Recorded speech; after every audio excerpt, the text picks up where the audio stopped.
Vejo um polegar positivo, estamos no ar. O episódio 14 do Clube da Exame Invest começa com efeitos especiais, com 2022 merece. Segundo episódio do ano, já deixa eu apresentar todo mundo aqui que compõe a mesa central do clube, começando por ele, Bruno Lima. Que bom te ver em 2022, cara. Como é que você tá? Cara, com muita saudade, né? Aquela saudade, pô, o quê? Incomensurável. E o prazer?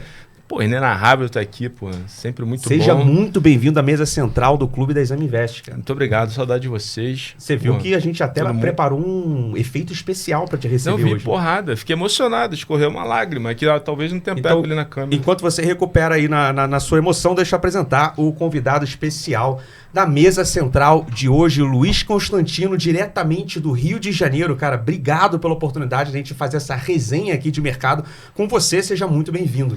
Obrigado a vocês, eu que agradeço, é uma honra estar aqui no clube. O podcast está fazendo bastante sucesso, tenho acompanhado bastante. E é o 14º, mas é o primeiro com bandeirão, então também é especial. Primeiro com produção, assim, a gente está realmente, né, começando...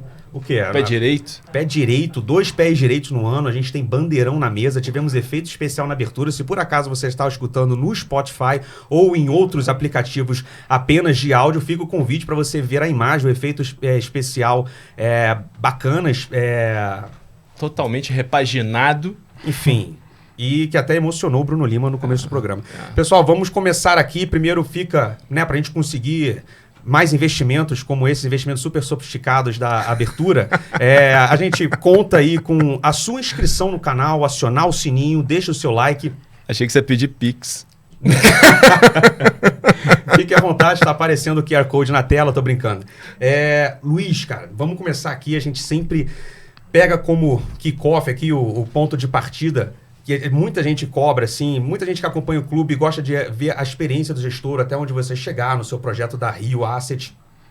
Como que você foi parar no mercado financeiro? Tem muita gente começando no mercado financeiro agora, seja saindo da faculdade, ou seja, já está em um ponto da carreira que começa a cogitar mudar de profissão. Então a gente já teve aqui de tudo, desde, cara, não, nasci pro mercado, sempre quis isso, sempre me preparei para isso, até outros caras não sabiam o que era mercado até 25 anos de idade e tropecei e fui parar lá. Como que você chega no mercado financeiro? Já foi uma coisa de casa? Sim, acho que teve uma influência de casa, sim. Eu fiz engenharia, né?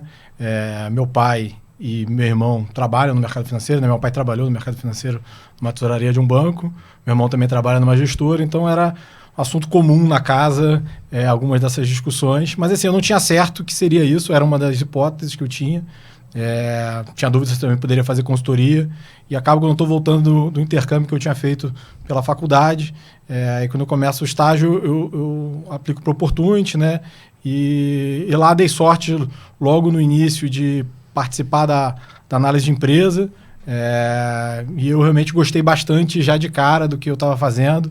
Teve vários aprendizados, né, assim, em relação a uma cabeça de engenheiro para você ir pensando diferente, assim, você tem que trabalhar com muito mais incerteza, então acho que foi um processo super interessante que eu gostei muito. E aí eu, né, assim, eu acho que o Opportunity foi uma casa muito boa para começar, assim, ter uma formação de pessoas, assim, desde a parte de estágio, assim, muito aprofundada, você faz um treinamento em diversas áreas, e a cultura também, a filosofia de investimento é uma que fazia muito sentido para mim, assim, com que eu acreditava. Então, acho que foi um lugar que deu para aprender muito, né? Então, fiquei 16 anos lá no Opportunity. Então, comecei na análise de empresa, né? Como estagiário, passei também na análise de risco, fui efetivado na análise de risco e 6 meses depois voltei para a análise de empresa, onde fiquei uns 4 anos e pouco.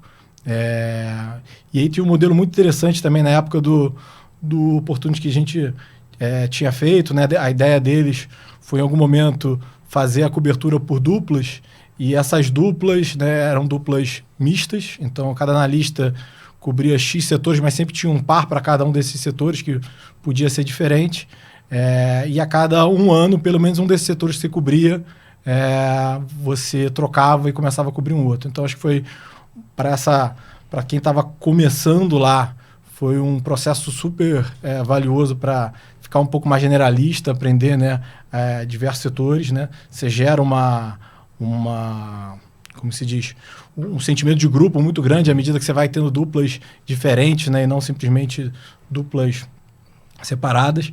E uma coisa também que eu achei muito legal que a gente teve lá por uns 5 anos, acho que tinha muito engenheiro, né, no time de análise na época, e uma ideia do Dório, Verônica e do Felipe Pada, que era diretor dos multimercados na época, também foi colocar 2 doutores em economia, né, mais focados nessa parte micro de organização industrial. Então, né, os 2 eram professores na PUC, e até o João Manuel Pinho de Mello, né, que estava no Banco Central, o outro Juliano Assunção. Então, acho que foram pessoas super importantes que iam 2 vezes por semana lá. E aí, um dia era mais discussão de case que a gente tinha, então eles participavam. E era sempre interessante, né, que você coloca pessoas, às vezes analistas, que estão muito acostumados ali com o dia a dia das empresas, né, das teses que estão sendo colocadas, né, de argumentos que às vezes estão sendo repetidos, e você bota, né, pessoas com base acadêmica muito forte, né, de estrutura competitiva, e ajudava sempre a questionar e fazer um ponto, né, de quem não está meio enviesado já, enraizado com algumas opiniões. Então, acho que foi super legal assim, para a formação do time. E junto com isso, assim, outros dias eles faziam também a parte de paper e tal, levava algum tema que a gente achava interessante. Então, esse processo, acho que para a formação, né, o Milton está comigo, né, a gente trabalha junto, né, um sócio na Rio já há 15 anos, então ele também pegou esse processo junto lá. E aí, em 2011, né, me chamam para assumir uma carteira de ações que ficava dentro dos multimercados. Então, não era um fundo de ações que investidores podiam acessar, era simplesmente um veículo que os multimercados usavam para simplificar, porque tinha multimercados com proporção de vol, né, proporção de tamanho de posição. E aí o que a gente fez naquele momento, quando assumia, falou, por que a gente não torna isso um fundo? E aí naquele momento isso foi em 2011, né, abril de 2011, a gente cria o Opportunity Selection, né, que era um long only, e eu fiz a gestão desse fundo por 10 anos até a minha saída, e em 2013 a gente também criou o Opportunity Long Bias, né, que é um mandato mais flexível e tal, e aí foi mais ou menos esse tempo que eu... E ficava sob sua gestão? Esses 2 fundos ficavam sob a gestão. O portfólio chegou a ter que tamanho? Quando eu saí agora, quando a gente saiu agora para montar Rio, as estratégias que a gente tocava estavam quase 5 bi de reais, né? A gente estava com 4,7 bi. Caraca. E é legal essa história, né? Porque a equipe que está unida, como você falou, há muito tempo, né? O que é importante pra caramba, ainda mais para uma casa, que pelo que você comentou com a gente, tem uma pegada muito, no jargão do mercado, né? Bottom-up. Né? Vocês são muito focados no mundo micro das empresas, né? Detalhista, né? Teu negócio de vocês é olhar para o valor da tese da empresa, né? Até legal depois até dividir um pouco dessa parte a gente vai falar um pouquinho depois, né, de algumas teses de vocês, acho que vai ficar isso mais característico, mas é difícil você ter isso sem, né, quase quer dizer difícil, mas com uma equipe que está há tanto tempo jogando junto, fica muito mais fácil, né, cara? Sim. Com certeza, acho que foi uma etapa fundamental até na hora de construção da Rio, né, assim, eu acho que você conseguir vir com um time inteiro que já está trabalhando junto, né? Não só uma continuidade muito grande, né, de processo, de forma de pensar, de cobertura, de tipo de discussão que tem. Então, claramente, isso tem muito valor, né, para uma equipe que já está fazendo isso bastante junto. Mas acho que um fator que eu acho que é primordial é o alinhamento que vem junto com isso, né? Então, é diferente você contratar alguém no mercado, né? Assim, porque quando você já faz parte do mesmo time, você se sente muito que veio construir isso em conjunto, né? O alinhamento de ter a calma de montar o que a gente acha importante na Rio, sem pressa. Então, acho que isso foi para desenho de estrutura, para alinhamento, eu acho que foi muito importante para a gente. E eu acho que até essa foi uma dos passos que a gente achou importante dar, né? Acaba que numa estrutura menor, né, que você está começando do zero, você consegue desenhar exatamente com a cultura, né, com o alinhamento que você e o time julgam importante, né? Numa estrutura maior, nem sempre você vai conseguir compatibilizar isso com as diversas áreas de negócio, é super natural que isso aconteça. Então, então a gente fez esse movimento, né? Acho que foi um movimento que a gente tá muito animado, super empolgado com o que aconteceu. E tem uma palavra, uma expressão que até li recentemente que resume muito o que eu sempre acreditei, né? Você tá em um livro recentemente do Naval Ravikant, que é um investidor de venture capital lá fora, né, assim, é indiano, e investiu em várias empresas nos Estados Unidos. E a expressão é play long-term games with long-term people. E eu acho que isso resume muito o que eu acredito. Assim, né? Você ter as pessoas com o perfil certo, focadas no longo prazo e ir construindo isso passo a passo, em conjunto. Eu acho que isso vale tanto para a tua vida pessoal, para o seu casamento, vale para a sua vida profissional. E é isso, conhecimento, experiência, confiança no time. Isso não acontece de uma hora para outra, isso você vai compondo, né? Então você vai acumulando isso. Eu acho que isso é essencial, assim, porque a gente quer montar aqui. E o interessante, então, que a Rio Asset, ela nasce já antiga, ela já nasce bastante experiente, porque sai esse time bastante coeso para continuar a tocar essa gestão agora sobre a plataforma da Rio Asset. Isso foi em maio do ano passado, né? A Asset não tem nem um ano ainda. A gente sai do Opportunity em fevereiro e aí começa os fundos mesmo no meio de maio. Uma coisa que eu ia perguntar, que eu sempre tenho curiosidade, que é como é que são formados os nomes de asset, assim. Pelo menos você pegou o nome da cidade. Eu estava brincando com o Bruno Lima antes de entrar, falei, cara, geralmente você pega alguns bairros, né, mas, bairros nobres e tal. Eu falei, cara, não vai ver que os caras... Não, Gávea já tem, Leblon já tem, putz... Ipanema tem uma também, só que é de Venture Capital. Ipanema já tem, Angra tem. Vamos pegar a cidade logo, Rio, mas, putz, sei lá, bota um Y aí no meio. Como é que foi a formação do nome da... Essa história foi engraçada e eu acho que quem tá montando uma empresa de investimento, seja, né, asset ou outra, eu acho que vê a dificuldade que tem sido criar nomes, porque eu acho que tem muita asset, né, muito escritório de agente autônomo, né, então assim, e a gente, o que a gente queria no início era claramente ter um nome curto, fácil de falar, que representasse ou os valores da empresa ou ligado a Rio de Janeiro. Até essa brincadeira de bairro até teve também, né, que a gente falou, pô, já... Os bairros daqui que a gente está já... Zona Sul já foram pegos, a gente até brincava, pô, vamos ter que botar um bairro de outra região e tal. A gente até, informalmente, pro WhatsApp, até usava alguns nomes de bairro para quando queria falar da Asset, então teve um pouco essa história.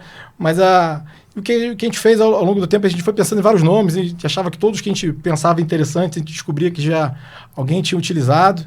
E aí a gente tinha algumas regras, a gente não queria botar nome em inglês, aí fez uma lista gigante, todo mundo votava. Latim, grego. Até Esperanto, teve palavra em Esperanto. e a gente foi, no final, depois das votações, a gente viu que a gente estava gostando de muita coisa. E até que um dia um sócio me liga e fala, pô, pensei no nosso nome, acho que a gente deveria chamar de Rio. Eu falei, pô, mas Rio? Sim, né? Não, e Rio com Y. Eu falei, pô, mas por que com Y ainda? Ele falou, não, Rio com Y é Ryo em japonês, tem um significado de excelente, que busca se superar. Então, bacana. Eu acho que encaixa com o que a gente quer fazer.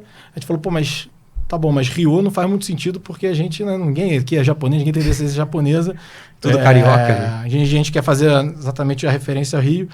E depois a gente até viu que na época das capitanias hereditárias teve um mapa, inclusive, que estava escrito com o Rio de Janeiro lá de trás, então a gente até achou isso Rio depois. Rio com Y, né, no mapa Rio lá atrás. Com Y. Olha aí. E aí o que a gente... então a gente decidiu, a gente falou, pô, então vai ser Rio Capital. E aí um dos sócios também chegou e falou, tá bom, vou fechar aqui os domínios pra gente logo, né? Aí daqui a pouco me liga e fala, pô, não vai dar certo. Eu falei, pô, por que não vai dar certo? Não, o .com.br até tem disponível, mas o .com não tem. A gente falou, tá bom, não precisa usar o .com, né? Aí ele falou, não, mas o problema não é esse. O problema é que o site .com, ele tem outro tema. Eu falei, pô, mas qual o tema? Pô, é um site japonês que o conteúdo é adulto. Aí eu falei, pô, tá brincando. Conhece esquece isso. Não, cara, essa seara aí, em japonês eu não tô... Rapaz, ia complicar, né, cara? O cara ia procurar a performance do fundo e achar outro tipo de performance. Ia ficar esquisito, hein, Bruno Lima? A gente teve que cancelar, a gente falou, não, Rio Capital não vai dar. E aí virou Rio Asset. E aí a gente achou o nosso nome no final e todo mundo gostou. Cara, muito sucesso. E agora, já entrando em mercado, Bruno Lima, se me permite... Fica à vontade, Daniel Cunha, o cara ele não gosta de chamar ele do nome completo, pô, um nome artístico desse Bruno Lima. Se o Bruno Lima me permite, cara, eu tava olhando aqui no gráfico, pô, a Rio Asset, né, que não pôde ser Rio Capital por problemas, enfim, técnicos de domínio. A Rio Asset, cara, nasce em maio, estreia 2 fundos da casa, né, de bolsa, mais dedicado à bolsa, exposição a risco atrelado à bolsa. Cara, nasce em maio, a Bolsa Brasil faz pico em junho. Assim, se não me engano, quase 131 mil pontos. Você estreia o primeiro mês ali, arrumou a casa, arrumou a cozinha, a lâmpada tá acendendo e tal. Quando você vai começar, você pega um segundo semestre, que a bolsa sai de 131, vou arredondar para quase 100 mil pontos. Como é que você surfar, cara? Você junta um time com essa motivação de, pô, vamos montar o business, é nosso fundo, nossa filosofia, nosso princípio, agora tá na nossa mão, e você vai para campo e você só pega um vento contrário, assim, gigante. Como é que foi esse primeiro semestre do business?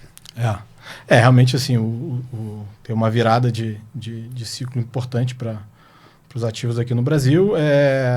A gente, né, sabia que em algum momento isso ia acontecer, não esperava que fosse acontecer logo no cartão no de início visita para a indústria. Então, mas a gente sempre focou muito, que a gente achava muito importante. Acho que uma das coisas mais importantes para um time, para uma asset, é a capacidade de aguentar trajetórias ruins, né? Você saber se dimensionar para isso, mas eu acho que volta um pouco o ponto que a gente falou, né? De ter o time alinhado, ter o time vindo para construir isso no longo prazo, conseguir parceiros relevantes que estão olhando esse longo prazo. Então, apesar desse cenário ruim, né, a gente que acho que conseguiu navegar um pouco contra essa maré, né? A gente conseguiu chegar agora a R$1 bilhão praticamente na asset. Então, assim, uma indústria que vem sofrendo bastante resgate.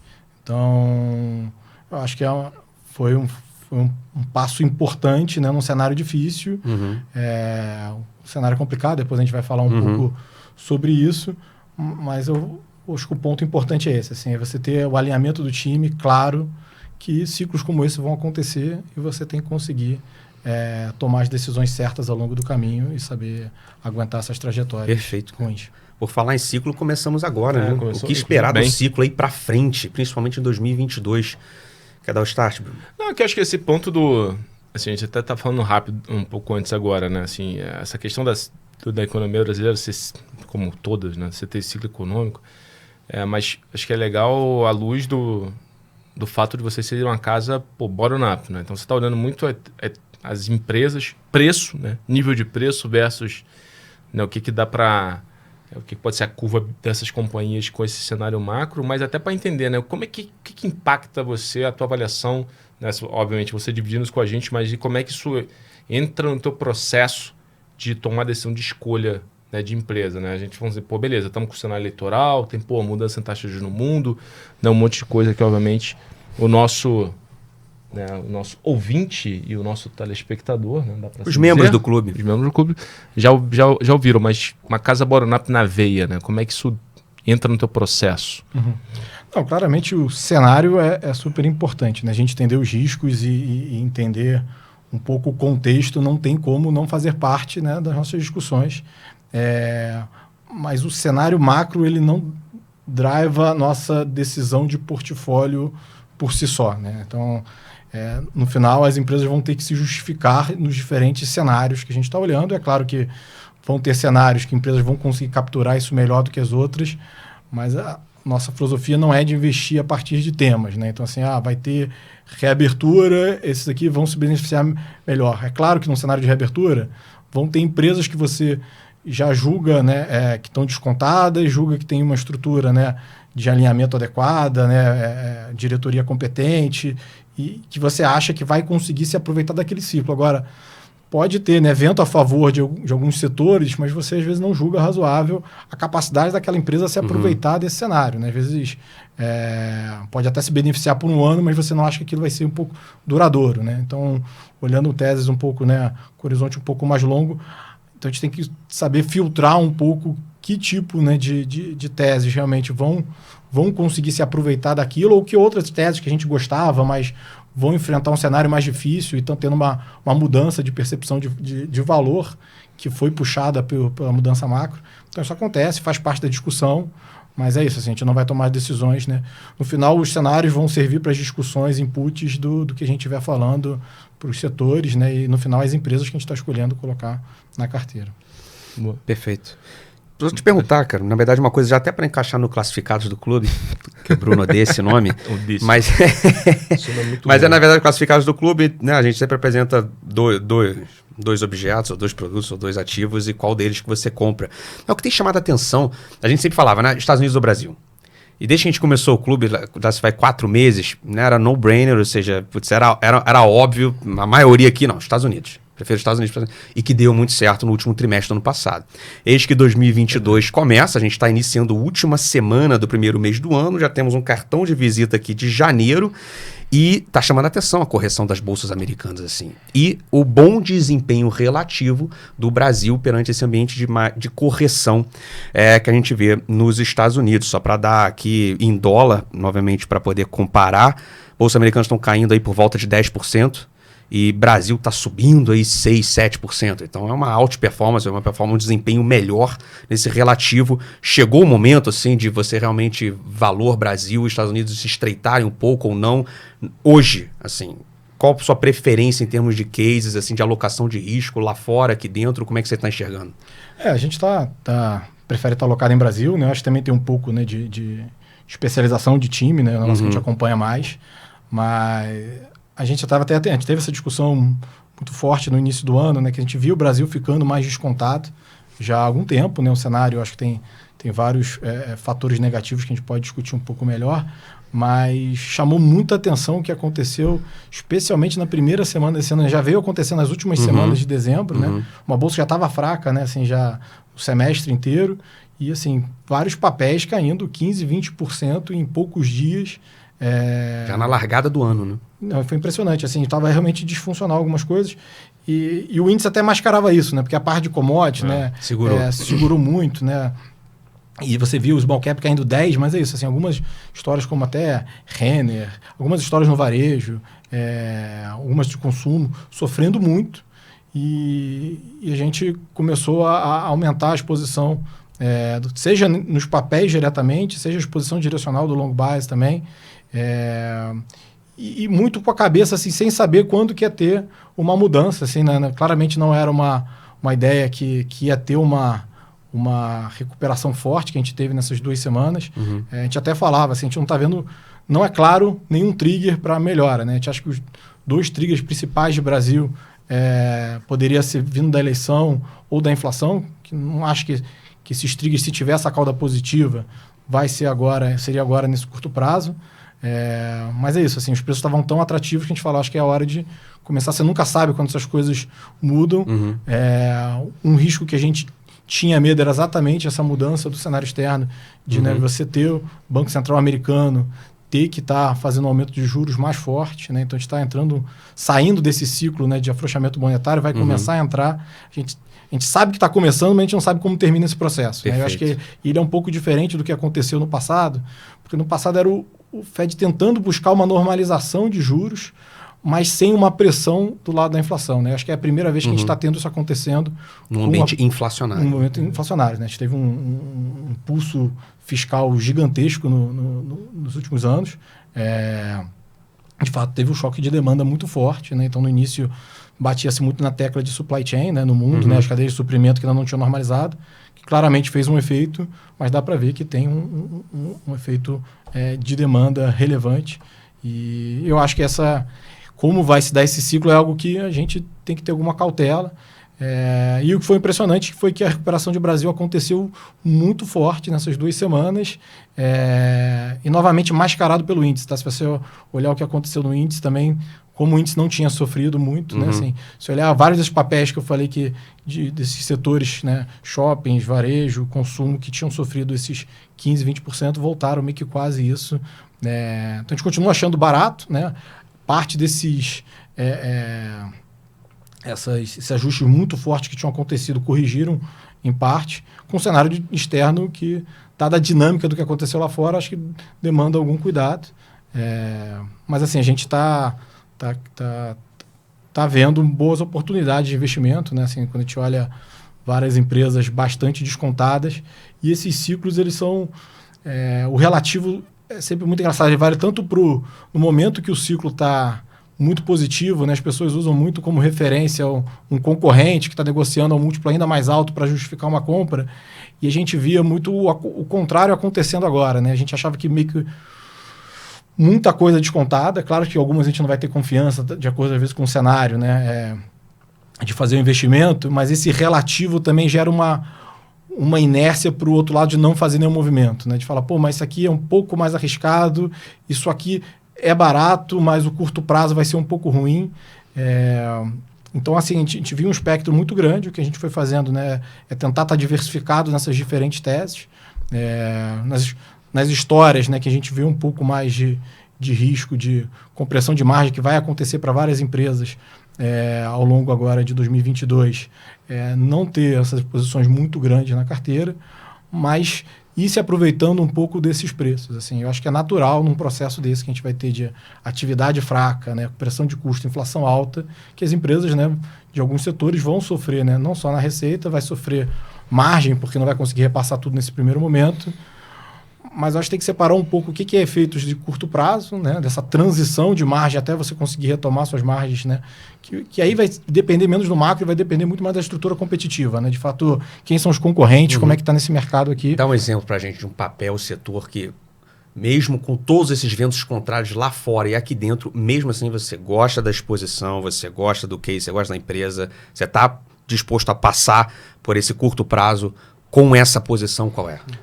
Tem alguns nesse sentido, assim, talvez um dos mais relevantes da carteira é a Pvida Intermédica, né, assim, claramente o mercado foi olhando para o curto prazo, né, e vendo que a sinistralidade estava mais alta, né, então teve todos os procedimentos não só de Covid, mas os que ficaram represados durante as quarentenas, que estavam voltando mais fortes, e o mercado vendo que essa dinâmica ia continuar por alguns tris, colocou descontos bastante excessivos na nossa visão, né. E o processo, quando está dando errado, as pessoas começam a criar outros medos, né? Criar outros medos. Falar assim, talvez não vai passar no CAD, esse deal tem mais risco. Então, assim, a gente tem que, lógico, sempre tomar um pouco de cuidado com o que está acontecendo e avaliar, mas volta e meia, quando o curto prazo está dando ruim, você vai criando muitos riscos ali que volta e meia são menores na nossa visão. Então, acho que Intermédica é isso, né? E a Pvida, acho que tem uma capacidade de manter margem quando a gente olha os concorrentes. Todo esse cenário que a gente falou vão estar sofrendo mais ao longo do tempo, né? Então, tem uma discussão regulatória também de reajuste da ANS, que eu acho que pode impactar no curto prazo, mas eu acho que para frente, novamente, os concorrentes estão sofrendo, as Unimed estão sofrendo bastante nesse momento, então acho que vai dar espaço para um crescimento mais forte e ao longo do tempo reposicionar a margem. Acho que os varejistas, de forma geral, vão ser empresas que, nesse cenário, acabam tendo que abrir um pouco mão de margem para segurar um pouco mais receita. Então, também acho que olhar múltiplas vezes 22 pode ter algumas distorções, e mesmo assim acho que estão descontados. E quando a gente olha múltiplo para 2023, a gente acha que ainda está ainda mais descontado. Qual o papel que você pega? A Soma a gente gosta bastante. Renner a gente tem uma posição menor, mas a gente também gosta. Então, essas são algumas das que a gente tem nesses setores que eu falei. Eu acho que shoppings também, posição que a gente já não tinha. Um tempo a gente teve Multiplan, né, uma posição pequena. Recentemente a gente tinha aumentado Iguatemi, BR Malls. Então, eu acho que o shopping é até engraçado, que o shopping é um que eu acho que pode sofrer um pouco na receita, né, mas assim, eu acho que é um que vai ter menos risco de margem, né? Então, seja porque eu acho que os portfólios que são mais bem estruturados, né, especialmente do Iguatemi e Multiplan, tem menos efeitos nesse momento com os lojistas, né, precisam passar menos desconto, mas também a margem é muito alta, né? Então, tem um pouco diferente do varejista e teve um momento, né, que o Iguatemi estava dando a nossa conta acima de 12% de TREAL, ou seja, inflação mais 12% ao ano. Eu já corrigi um pouco, mas a gente achava que tinha muita coisa exagerada nesse sentido e a gente foi aproveitando um pouco. Uma pergunta só nesse tema do varejo, assim, porque tem muita gente que tem um norte, assim, uma parte de tese, de parte do mercado é também o processo de consolidação do varejo, né? Tem muito PME que acabou sofrendo, ficando no primeiro do caminho. E aí a gente, pelo menos até conversando com alguns investidores, o pessoal refuta, né? Fala assim, mas o varejo sempre foi, cara, muito pulverizado e, putz, isso não vai mudar, tem que olhar você tem que olhar muito mais a questão da execução, enfim, preço, né? O quanto está precificado ali em termos de execução da companhia, margem, rentabilidade, enfim. Qual é a tua visão em relação a isso? Você comentou ali com a gente também, tem um nome, né, que passa um pouco pelo próprio processo de consolidação que hoje vocês têm, né, que está dentro do setor de varejo, né, serviço ali, puder falar um pouco dessa tese e também a tua opinião em relação a isso. Acho que pode ser diferente dessa vez, dado que a gente teve um processo ali, né, da própria dificuldade macro, né, capital de giro estrangulado, de muito varejo, PME. Você acha que dessa vez pode ser diferente quando a gente olha o passado, olha que no passado você não teve Covid? Eu acho que esse processo assim de indústrias que têm muita fragmentação, concorrentes mais frágeis, é natural que num processo desse aconteça uma depuração, né?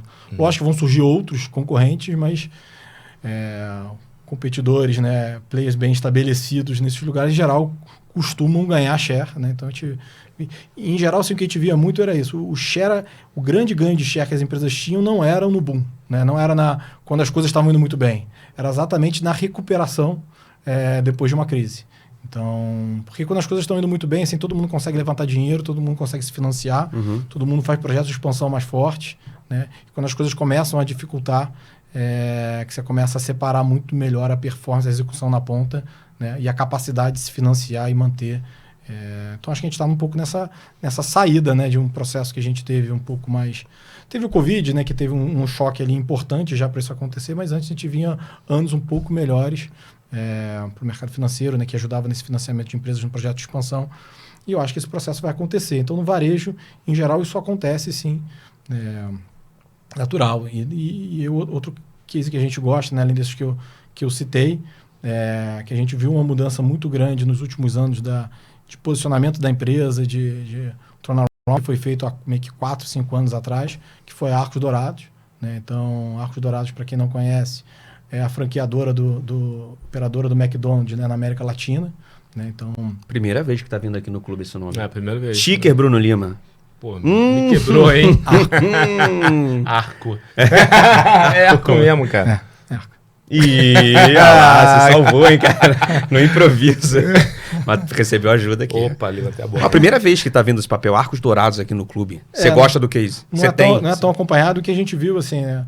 O McDonald's tinha ficado um tempo, né, com a operação desajustada no Brasil, teve troca, né, do CEO, mudou um pouco o marketing que era feito aqui, né? Teve o rejuvenescimento da marca, né? Passou a ser... até mudou a expressão, né? O Mac ficou meio aportuguesado. As campanhas mudaram bastante. Teve um investimento muito grande de reforma das lojas, né? Então, os letreiros atrás passaram a ficar digitais, então você conseguia direcionar para as promoções que você queria, não ficava aquela imagem estática que você não conseguia direcionar para as promoções que você achava melhor. Então, você tinha um concorrente, né, que o Burger King tinha feito uma expansão recente, então estava com as lojas mais novas. Então, à medida que o McDonald's fez isso, ele começou a mostrar um pouco mais, né, uma cara nova para o consumidor, fez uma mudança, né, de RH na parte de cultura de serviço, assim, de roupa que o atendente usa, né, conseguiu diminuir muito o turnover de funcionário. Então tem várias parcelas que foram sendo feitas, mas não foram aparecendo tanto no resultado em 16, 17, 18. Em 18 ele começa a recuperar um pouco margem e crescimento, em 19 já tem um resultado bastante forte, que ele volta a ganhar share. E aí veio a pandemia, né? O setor como um todo sofreu, mas ficou muito a visão naquele momento que o McDonald's só tinha se beneficiado porque ele tinha loja de rua, né? Loja de shopping sofreram muito mais, e como se na volta isso fosse meio que voltar ao normal, ficar parecido, né? E a gente acha que tem uma diferença grande aí para frente, porque eu acho que as lojas de rua vão ser cada vez mais relevantes, até se olhar a indústria inteira, né, de fast food tem colocado que vai ser importante fazer esse movimento de expansão agora em loja de rua. Por que isso? Porque o delivery e o drive-thru se mostraram ferramentas cada vez mais importantes, né? Se achavam que essa parte das vendas só tinha crescido durante a economia estava travada, e o que aconteceu foi que, à medida que as vendas de balcão voltavam, né, a Arcos foi o player que conseguiu crescer a venda por um tempo e depois manter as vendas tanto do drive-thru como do delivery. Então, assim, acho que tem executado muito bem. E não é fácil replicar, porque quando você vai para a loja de shopping meio que o fluxo não é seu. Existe um fluxo do shopping ali que vai olhar, vai ver as diferentes marcas e vai tentar tomar a decisão na hora. Então, assim, para quem quer criar a sua marca, né, ou capturar essa demanda, esse fluxo, a loja de shopping faz sentido. Agora, a loja de rua é muito importante você ter a marca consolidada. Então, você ser o líder faz muita diferença para isso. Então, assim, o fluxo que o McDonald's consegue atrair é muito maior do que o dos concorrentes. A gente já tinha, né, algumas estimativas que achava que as lojas do McDonald's vendiam 20% acima da loja do principal concorrente, e a gente viu com essa diferença que teve no drive-thru e do delivery nas lojas de rua, que essa diferença aumentou muito no pós-pandemia. Então, acho que essas diferenças vão continuar, isso gera um retorno para a cadeia como um todo super relevante. Então, acho que tem uma percepção aqui de diferenciação que aconteceu, assim. E eu acho que a indústria como um todo vai ser mais rentável, tá? Acho que tanto o Burger King como o McDonald's, assim, estão muito menos competitivos aquela oferta promocional, né? A indústria foi repassando o preço, os concorrentes estão muito fracos. Então, acho que tem algumas histórias legais aí que aconteceram que não foram tão bem assimiladas assim quando a gente vê projeção de venda, projeção de margem para frente. Eu diria que não é uma visão, posição consensual. Não, assim. Acho que a gente não teve até o momento uma tese focada nesse setor, né, de serviço, assim, de forma, né, importante. Até curiosidade mesmo agora, porque o que é nível de assim, eu sei que múltiplo é sempre a mas só para ter uma ideia, né, o que é um preço-lucro, que é o valor de mercado dividido pelo lucro líquido projetado 22 de um arco hoje. Então, a gente está com um lucro bem acima do mercado nesse sentido. A gente está negociando a nossa conta perto de 13 vezes para 2022. Assim, para setor de varejo, assim, alimentação fora de casa, é bem, assim, é bem atrativo. Né? Não, tem um espaço para crescer assim, loja bastante assim no Brasil, né? Onde tem margem muito boa. E a parte interessante é isso, a recuperação de vendas. Então, assim, não foi só o que aconteceu na pandemia, o que a gente está vendo na ponta, né? E foi interessante que a gente conseguia meio que ver o que seria o Brasil nos meses, né? Quando o Brasil estava na segunda onda, atrasado, né? A gente via todas as operações do McDonald's nos outros lugares, né? Então, via no Japão, via na Europa, via em vários lugares e via a recuperação de venda acontecendo de forma bastante relevante. Só lembrando que isso não é recomendação de investimento, sempre bom deixar o disclaimer, né? Sem dúvida, sem dúvida. E passa a bola, por favor, fica à vontade. Não, eu tô olhando a sua gostei cara. muito dessa opinião, call, tese, case de McDonald's, que não é consensual, a primeira vez que aparece aqui no clube. Teria alguma outra tese que vocês lá na Rio se dedicam, que você diria assim, que não é consensual, você não vê o consenso, não vê muito buzz na indústria em cima dela, desse papel, desse investimento lá que vocês acompanham? Acho que tem algumas, assim, talvez hoje a que a gente está mais gostando. E assim, ela claramente foi uma empresa muito falada por causa do IPO, né? Assim, mas não é um case que é tão relevante para a indústria hoje em dia, que é a Smart Fit, né? Então, é um case que a gente... Tu é cliente, né? Não, eu te perguntar o ticker, cara. Tu fugiu. Hã? Ticker Smart Fit. SMFT3. Aulas. E... Você sempre duda, né? Pô, mas o McDonald's aí passou sufoco. Foi salvo aqui pelo bom. Eu já ia mandar o Mac lá fora. Smart Fit, cara. E a ideia é Smart Primeira Fit, vez assim, no clube também, interessante. Acho das empresas que a gente acompanha, assim, é uma das que tem o maior potencial de crescimento, na nossa visão. Então, quando a gente olha lá fora, né, assim, a penetração de academias é muito maior do que Brasil e América Latina, né? A Smart Fit está presente, né, em vários países da América Latina. Em todos os lugares ela é líder, né? E sim, um tamanho muito maior do que os concorrentes. No Brasil, por exemplo, ela é quase 6 vezes maior do que o segundo concorrente. Então, tem uma diferença de tamanho bem relevante. E o que a gente vê, assim, tem espaço para penetrar, tem espaço para aumentar o market share. Né? Quando a gente olhou os casos lá fora, né, da Planet Fitness, Basic Fit, Pure Gym, né, que são empresas que, bem ou mal, a Planet Fitness foi a inspiração da Smart Fit, né? O Edgar Corona, em 2009, quando montou a Smart Fit, foi pensando na Planet, né? Ele até queria montar a franquia da Planet aqui no Brasil.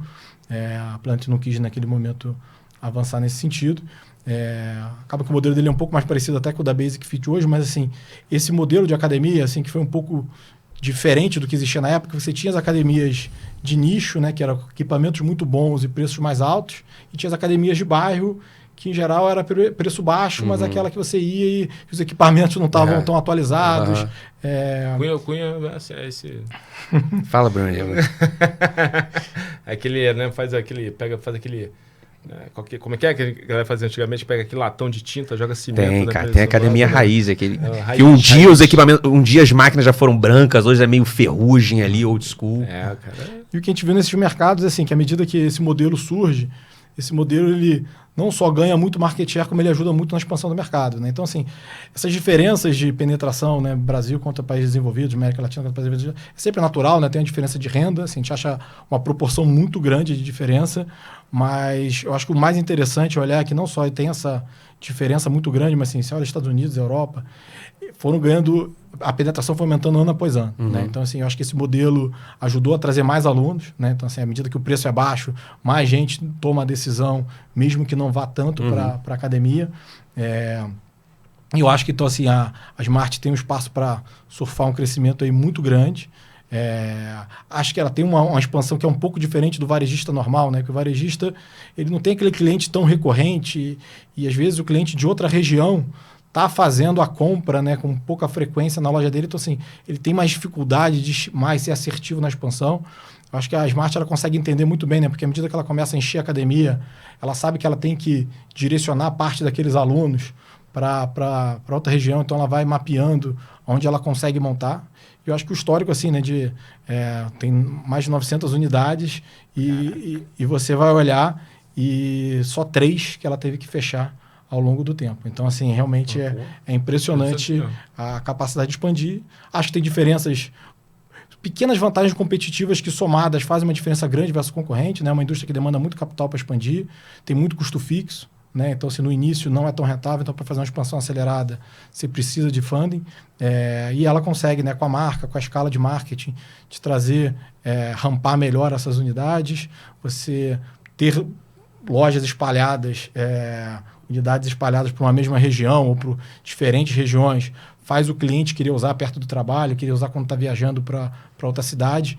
E isso hoje é 50% dos planos, mais 50% hoje dos planos da Smart Fit é o plano Black, né, que dá esse acesso. Então, você ser grande, ter essa capilaridade faz diferença do ponto de vista do consumidor também. Você consegue também ser, né, um pouco mais agressivo e, às vezes, em algum desconto numa praça que está tendo concorrente.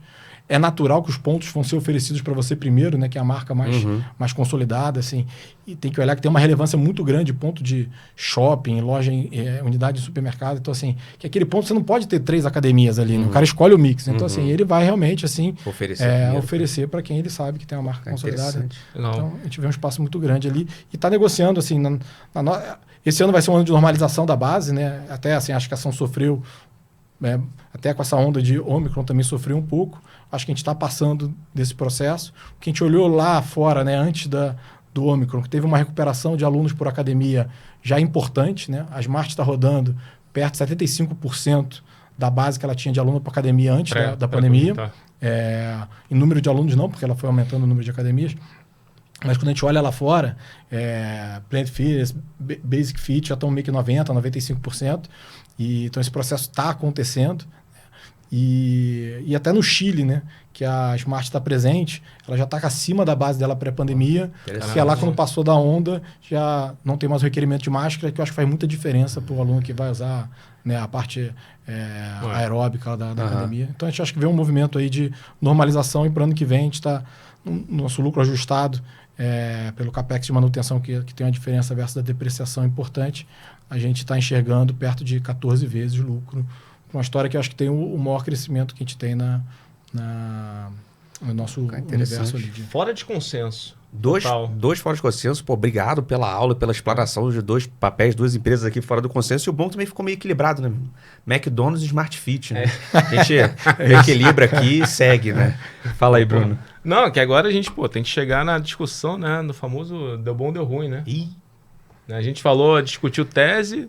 O deu bom cara, da sua vida, aí o que você quer, faça um papel, uma empresa, um investimento, assim, cara, pegamos na veia, e o deu ruim é aquele momento da tristeza, né? Aquele, pegamos na veia, só que não. Até hoje dói quando você lembra. Começa pelo deu bom, então, Constantino. Você pegou o movimento mais fácil ali, aquele re-rating na bolsa e foi embora. Não, acho que o deu bom é difícil não ser Equatorial, né? Equatorial, acho que foi uma história que a gente investe desde 2012, né? Foi uma grande compounder, né? Esse tempo inteiro. Acho que desde que a gente investiu subiu quase 10 vezes, né? Ou 9 vezes. Então, foi um retorno acumulado na ação, assim, por ano, acho que perto de quase 30%, 26%, 30%. Então, assim, é uma história que, né, depois que você vê o alinhamento da diretoria, você vê a forma de tomar decisão, a alocação de capital, quando vê uma oportunidade, mas sabia abrir mão também quando as coisas estão ficando competitivas, acho que isso diferencia muito a empresa diversas outras que a gente acompanha, né, que às vezes fica mais agressiva e acaba alocando capital de uma forma que a gente não acha tão relevante. Então, soube extrair muito valor de todas as aquisições que fez, investimentos que entrou em outros segmentos. Em geral, o mercado sempre desconfiava quando ela fazia um novo, achava que não tinha tanto valor e costumou sempre gerar bastante valor. Conseguia executar muito bem o plano dela e outperformar as próprias metas que ela estabelecia. Então, essa claramente foi a ação que mais gerou valor para a gente ao longo do tempo. E agora não deu ruim. E você tem até hoje? Temos até hoje das principais posições do fundo. Caramba. A gente continua vendo, né, assim, não só uma boa taxa interna de retorno, porque ela já tem, né, mas sempre vê espaço, né, de alocações de capitais futuras, né? Ela foi buscando novas vertentes, né? Então ela foi a parte de geração agora com a ecoenergia. Acho que tem também toda a parte de saneamento que ela deu o primeiro passo esse ano, né? Ano passado. E acho que tem espaço até em algumas concessões que ela tem de Pará, Maranhão, em algum momento podem vir essas concessões. Então acho que tem espaço para alocar capital numa janela aí de 3 anos importante. Então a gente gosta bastante. Antes do Deu Ruim, deixa eu só fazer até um cruzamento com o clube anterior, que foi do Vlad Ribeiro da Genoa Capital, no episódio 13, que ele chamou a atenção de ser um pouco mais cético com o setor elétrico. E aí já para trazer esse tema aqui já nesse bem bolado. Nós estamos no ano eleitoral, então o ano eleitoral costuma ter volatilidade maior, momentos de maior choque de aversão a risco. Tende-se a ter maior preferência para setores classicamente conhecidos como defensivos em bolsa, o setor elétrico é um deles. E ele trouxe uma opinião aqui interessante, falou, mesmo sabendo que é um setor defensivo, então deve ter uma preferência maior em ano eleitoral, costuma-se ter, ele busca, dentro dos setores defensivos, ele busca evitar, por medo de mudança de governo, risco regulatório, voltar a ter um governo, seja no atual ou no que possa mudar aí na eleição, ter mais intervenção, né? A famosa canetada no setor elétrico, já foi vítima pesada disso lá em 2013. Qual a sua visão, assim, por ter uma posição tão forte, tão convicta, assim, até o seu momento deu bom no setor elétrico? Claro. Então, na parte, assim, na regulação, assim, o ponto hoje mais importante para monitorar é essa parte do vencimento das concessões. A gente, no final, a gente acha que é bem diferente do que aconteceu na geração, porque assim, a distribuição, você tem performances, né? A execução é muito diferente de uma empresa para outra. E se você tira, às vezes, um player que está executando bem, tem um plano, né, de atendendo os índices da ANEEL, você coloca outro que não consegue, teve casos, né, mas você estava saindo de empresas que era da Eletrobras, às vezes, que estavam realmente mal tocadas e botou um player novo que tocou mal, teve uma reclamação muito grande, então isso tem algum choque, assim, não é que seja uma transição, o que não quer dizer que não exista risco sempre para olhar. É importante, né, a primeira concessão que vai vencer agora para a indústria é em 2025, a da Equatorial, ela tem 2 que vencem, né, uma em 2028, outra em 2030, as outras são bem mais longas, então o efeito é nulo. Né? Nessas 2, assim, o que a gente acha, primeiro, que não é tão simples essa mudança. Essa discussão a gente não acha que necessariamente ela vai acontecer por agora, e mesmo no pior caso, né, que é você recuperar a base de capital que você tem de investimento ali na empresa, nossa conta, né, Equatorial dá um impacto de 70 bases na taxa interna de retorno. Então, assim, claramente não seria bom se acontecesse, mas assim, é um downside super, acho que está dentro da gordura que a gente tem na conta, né, um negócio que, novamente, é 28, 30, provavelmente a gente vai ter essa decisão aí ao longo em alguns anos, e a gente tem toda uma alocação de capital para ser feita, isso no pior cenário, né? Então a gente acha que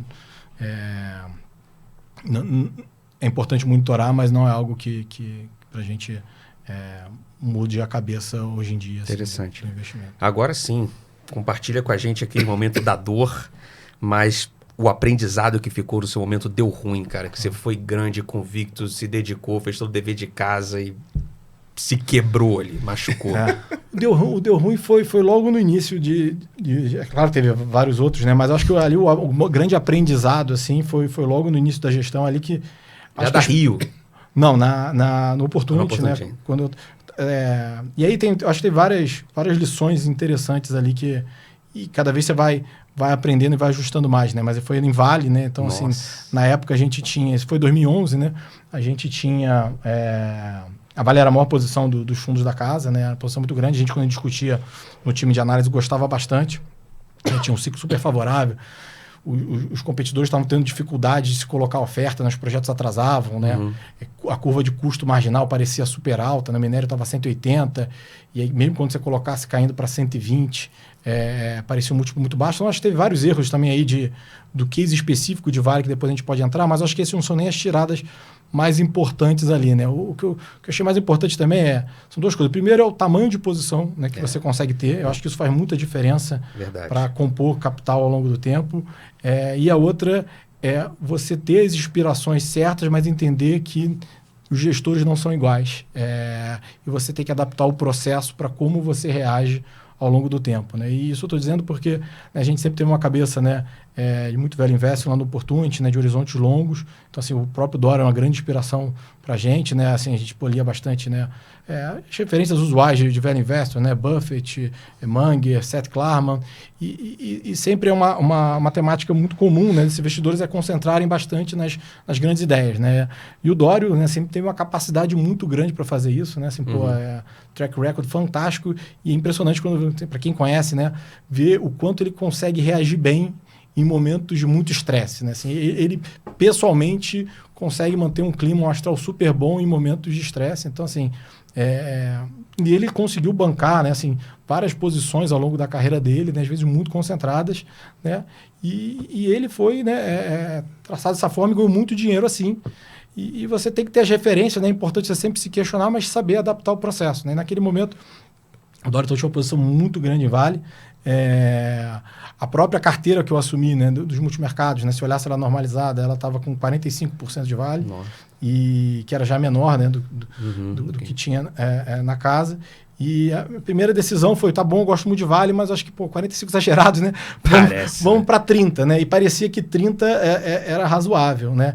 E um pouco nessa ideia, parece a melhor ideia que a gente tem e tal. Então, sem entrar nos riscos específicos, né? Assim, os erros específicos, acho que foi da temática. O que foi muito claro foi assim, na primeira correção forte que a Vale teve, né, de uns 15%, assim, que ela teve algum choque com risco de demanda. Na China, se o minério, né, teve uma queda um pouco maior. Quando ela teve esse sofrimento, eu vi que claramente eu não conseguia raciocinar sobre ela de forma tranquila, ela claramente tinha que reduzir. Eu acho que quando você só tem uma decisão a tomar, eu acho que até a decisão certa era...